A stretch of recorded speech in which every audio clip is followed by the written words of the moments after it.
and thank you so much for coming out to join us this morning at 180 Balance for Deep Dive DL. Every third Thursday of the month, we join with a business owner like Amy here, and we hear their story, how they got started, the ups, the downs, and all the fun in between. So thank you for coming out. My name is Sarah Hoffman, and I'm the ecosystem builder at Project 412. My job is to build a good community that supports and inspires entrepreneurs in Detroit Lakes and the surrounding area. We have different things like pop-up co-working, the Deep Dive DL, the pitch competition that we had on Monday. Did anyone go to that? Oh, we got a few of them here. That was a lot of fun. We had 16 people in that, and then we narrowed it down to 4, and 4 finalists competed, and it was a really exciting event. And Lily's Lollipops won, which is a really big win for them. So that was a good time. You guys will have to keep an eye on that. I also do coaching and connecting to help people get connected with different resources like SBDC, SCORE, anything in town that you need really. So reach out to me if you would like some help. So we'll get started here with Amy. Hi, thanks for coming. How you feeling today? You ready for this? Well, it's a little unnerving because she doesn't prep you at all. She's just like, hey, I'm gonna come ask you a bunch of questions. I'm like, well, I wrote down numbers. She's like, I don't think you're gonna need those. So, I'm good, I think. That's how we keep it real. We'll start you with an easy question. What is your favorite style of yoga? Ooh, that's actually not easy. I love to teach yoga sculpt because it's really high energy. I don't love to take it as much as I love to teach it because other people are really hard. But I think my favorite class to teach is my Sunday morning class. I do a class every Sunday morning at 9:30. It's hot, it's like 98 degrees. We do a ton of movement, and then at the end, you're just kind of a puddle on your mat, which clears your mind and is just awesome. I like to challenge myself by taking gentle yoga because I'm not naturally like a slow down person, so that's a great challenge for me. But yoga stretch is really nice. You lay there and Arlene comes around and like gives you a massage while you're in a pose, and then usually I fall asleep. So I would say that's probably my favorite. I love naps. That's fantastic. So your story of ownership is a little different because you started out as a student and then became the owner. So do you want to tell us a little bit about it? Yeah, so I think it was 2016 that I finished my teacher training at the old studio, which is where Bluebird Books is now. And I taught and everything was great. And then so it'll be my 2-year anniversary of owning the studio on August 19th. So I would say probably May of, what's 2 years ago, 2022? Misty, the previous owner, was commuting back and forth. She moved to Duluth, and I was like, I really, really want to own a studio. Like I knew that. I knew I wanted to own a yoga studio. So I was looking at properties in town and trying to think like how I'm going to make this work. And then I sat down and I thought about it, and like, but I want all the people that come to this studio to come to my studio. So that's not gonna work. Like the only way for me to succeed would be to like run this into the ground, which is not what I wanted at all. So I just on a whim text Misty and I was like, can we have dinner? I want to talk to you about something. She's like, yeah. So as soon as we got there, we sat down, she's like, okay, what is it? What are you mad at me about? I'm not mad at you about anything. Like I just have this on my heart and I need to share it. And then that led to like 2 hours at Fireside of both of us crying. And she's like, let's do it, right? So then the next few months, we're just talking about the logistics of it all. And then August 19th of 2022, we signed paperwork. And then I left for the weekend to go camping. So like it went on Facebook. I wasn't able to tell anybody, like Mark probably found out by Facebook. Like my direct supervisor like found out by Facebook. He called me, he's like, are you still working with us? Yeah, sorry, wasn't supposed to be announced yet. But yeah, it was awesome. And it was just this really, really great transition. It was, I couldn't have asked for anything to be better. When there's two people that support each other's path and their different directions going, it was wonderful. So what about owning a yoga studio like called to you? Like what was it about that you wanted? I feel like I really had my heart invested and have my heart invested in the people and in the space, and I felt like the studio needed a present owner. Like that was what I wanted to talk with Misty about. And like, I just feel like somebody needs to be there that needs to have that connection to the community, that's involved in things that people see around, and that is what's really going to make the business grow, is having that personal connection with the people that come to class. Okay, nice. So what were the numbers that you had to share? Ooh, okay. So there's 4 numbers. So currently we have 87 recurring memberships a month. So that's 87 people that renew their passes every month, and out of those 87, 62 of them have unlimited passes. So that means they pay the highest price and they get to come to as many classes as they want a month. We publish a top 10 list of attendees every month, which is super fun. There's pretty consistent people on there, but then there's like a few surprises, which are awesome. And people get super competitive about it. They're like, the last few days of the month texting me like, Amy, how many classes does Ruth have? And, like they're trying to figure it out. So that's super fun. We offer 26 classes a week. And we're adding 2 more back in September. So in September, we'll add back hot yoga on Sunday nights, and then the Monday night meditation class. I have 18 instructors, which is super awesome. That means I get to go to work for Mark and, also run a yoga studio. So that's wonderful. And actually last month, July, was the biggest month that we've had since I've owned the studio.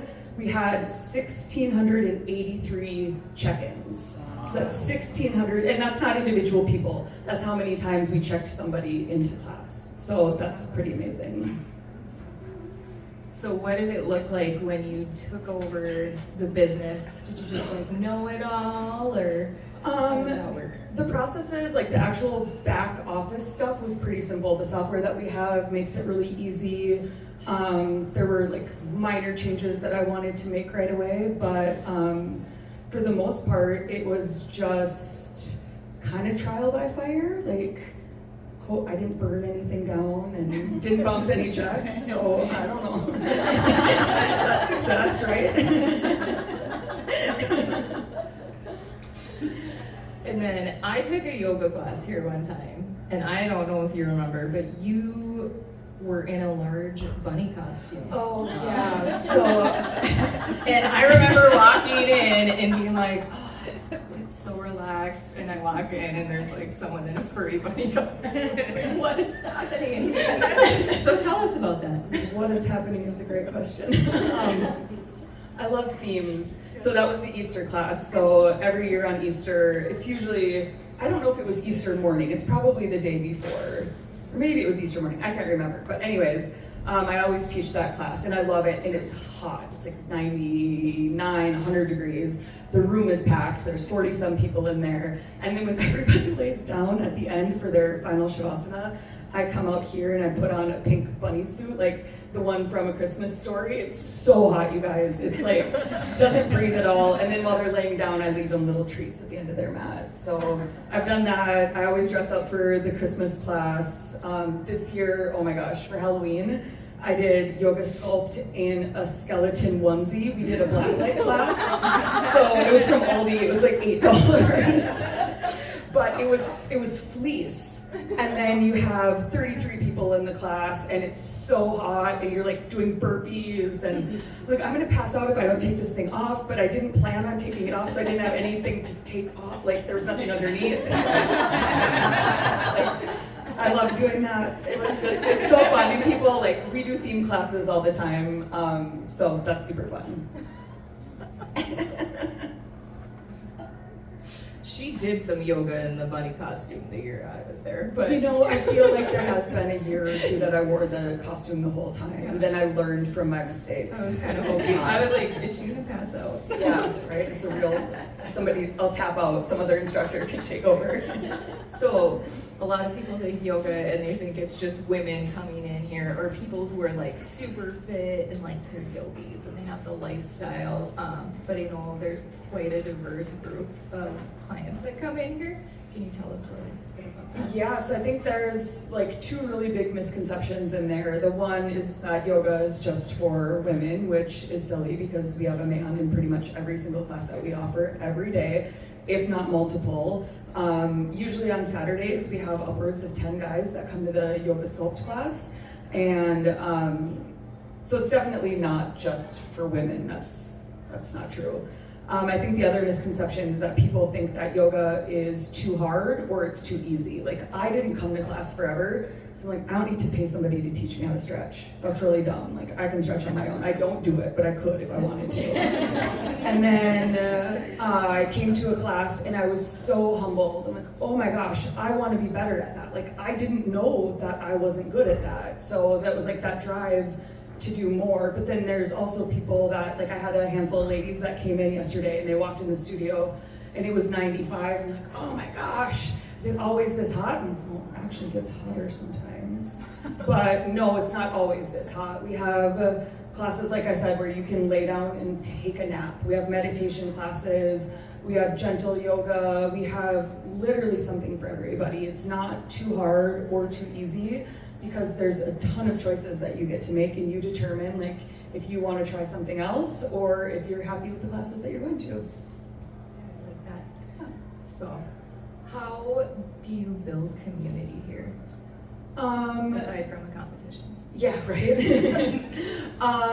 We do a lot of stuff that is outside of the studio as well. So during the summer, each month we've done yoga at Lakeside, which is super fun. Like, we drink beer and do yoga. It's a blast.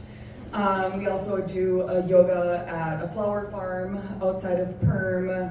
But I think the main thing is just like being here and interacting with the students in class, like taking class from the other instructors instead of just always teaching class, like showing the yoga community that I support the teachers that we have.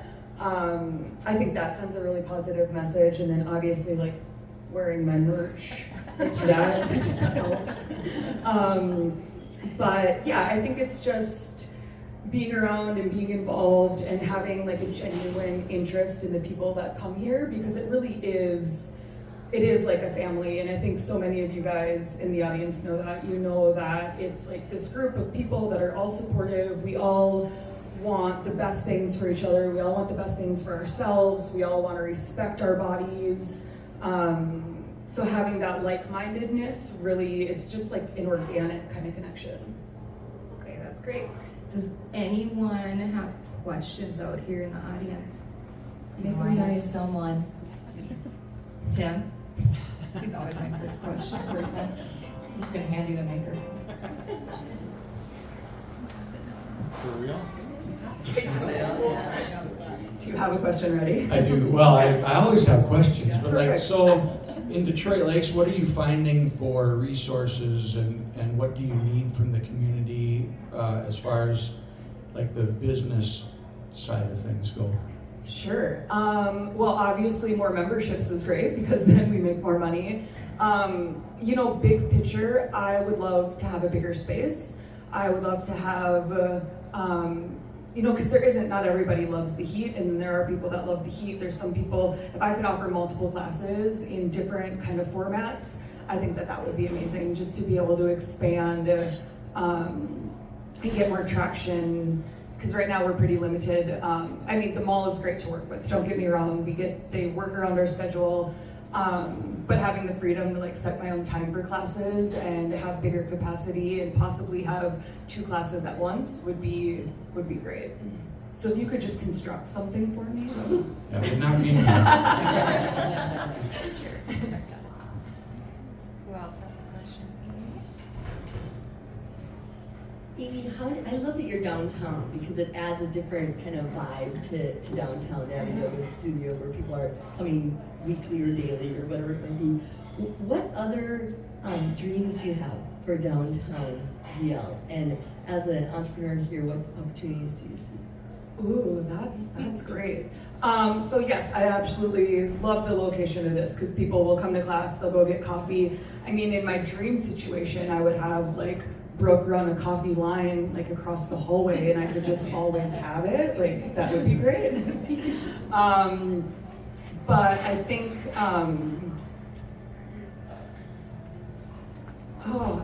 that's a loaded question, right? I didn't mean it to be loaded. No, I think, no, I love the location. I definitely want to stay downtown because I think that is important. People, like you get the walk by traffic, you get the people that will make a plan to go to La Barista for lunch after class or go grab coffee or go do a little bit of shopping, which I think that way we all help each other out. So Amy and I took our training together. We did. So tell them, everything sounds like roses and flowers, but tell them the little story of do you remember the second time we all came back and Misty said how many of you wanted to quit? Oh yeah, I think all of us. We were like, this is not for me. This is way over my head. There's no way I can get in front of people and say words. Like, that's not gonna happen. And actually, I think one of my practice classes, so we all had to do hot yoga. So hot yoga, for those of you guys that don't know, is 26 set postures. It's always the same order. You're always holding onto the poses for a certain length of time. And I told everybody to put their back cheek on the wall. And I'm like, what? It was just, your nerves get to me so much. And I think so when we started learning all this new stuff, we're like, there's no way I can do that. Absolutely no way. So I fumbled my way through, I don't know however many practice classes were required, just basically begging all of my friends and family, like, please show up and just deal with me. And so it took a little while to get in the groove and to get that confidence of being able to teach. But I think that also expanded, or at least gave me the confidence to know, when it came time that I was like, hey, I want to own this studio, I was like, well, I can do that. I can teach the classes. I know the business part of it. It'll be good. But yeah, those struggles, it was not easy. We cried a lot. We drank a lot of champagne. It was, yeah. Any other questions? I have a question. I don't necessarily need that. Okay, 2 questions. Oh, okay. Well, first we have a request for more Taylor Swift. Oh, I know, that was a big thing. So we had 2 Taylor Swift themed classes that our instructor Amanda taught, and she has a teenage daughter. So there were pink balloons and glitter, and the whole playlist was Taylor Swift. They made friendship bracelets at the end, the cutest thing. Okay, we can work on that. And then, what would you recommend to someone who's never taken a yoga class? Ooh, so we have a lot of classes that are really good for beginners. So for those of you guys that don't know, our entire website, or our entire schedule is on our website, and then there's also a list of class descriptions, which is really, really handy, but it depends on if the person likes heat. Is this a hypothetical person? I would or? say the person does not like heat. Okay, so if the hypothetical person does not like heat, The person probably works in a kitchen. okay, yes, okay. So for that hypothetical person, does that hypothetical person like mornings or evenings? Mornings. Mornings, okay. We So, can talk after. yeah, there are a lot of options. If you just want me to sum it up in a ball like that, there are a lot of options. And all of our instructors are really good at providing modifications. So even if it's a class where you're like, geez, I don't know if I'm gonna know this, the instructors are really great. You guys will see the studio, there's mirrors in the front, so they get to see everybody, and they can come around and they can be like, hey, if this doesn't work for you, try this. And normally we do that in class anyways, even in the more difficult classes, we'll say you can do this, you can do this, you can do this. We like to give a lot of things, because I truly don't believe that one pose fits all bodies for yoga. There's some things the men's only yoga was great, because I have never seen so many men struggle with the simplest, what I felt was the simplest of postures. They're like, but how do I do that? So it was wonderful, because it was eye-opening for me, a good reminder that everybody starts somewhere, right? And that sometimes we have to dial it back a little bit to accommodate the people that aren't so confident in their postures. Yeah.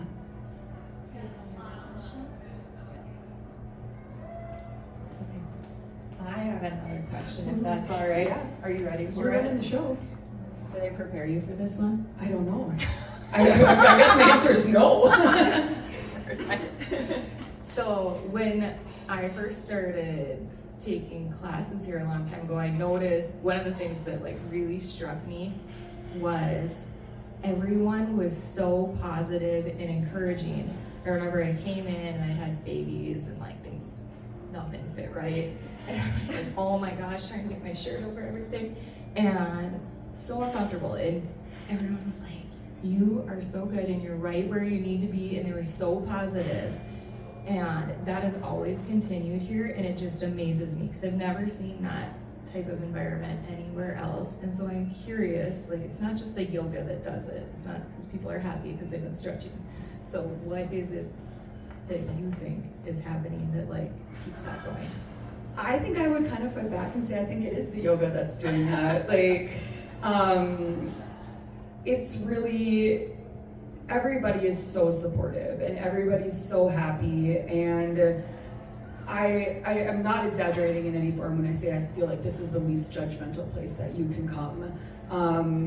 Everybody that comes here started somewhere, they've been through something, they've been helped by someone, and they just want to share that with everybody else. Like you will see people of all shapes, sizes, ages, abilities, knowledge levels in classes, and you just can't help but be happy for everybody that's there because you know that they're doing something really good for themselves.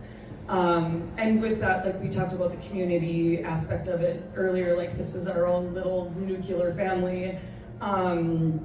We know a lot about each other, so we're able to support each other. We have conversations outside of the studio, but a ton of conversations within the studio. And there's always those handful of people that will go out of their way to make sure that somebody feels included and welcomed and like, oh hey, the straps are over here. And I would agree, like I don't see that anywhere else. I was just in Colorado the last few days and took a couple classes at a core power class, and the one instructor didn't even tell us her name. She did not ask me what my yoga knowledge was or if I was like anything, which I found really interesting because I feel like that's one of the first things that we ask, like, oh hey, you're new, let me show you around. Like we want you to feel welcome and comfortable so that you'll come back. And I think other places are just so business driven where we're more community, individual, like just want everybody to feel happy and welcome driven. Another thing that I've noticed too is that you guys do all the yoga training and stuff too.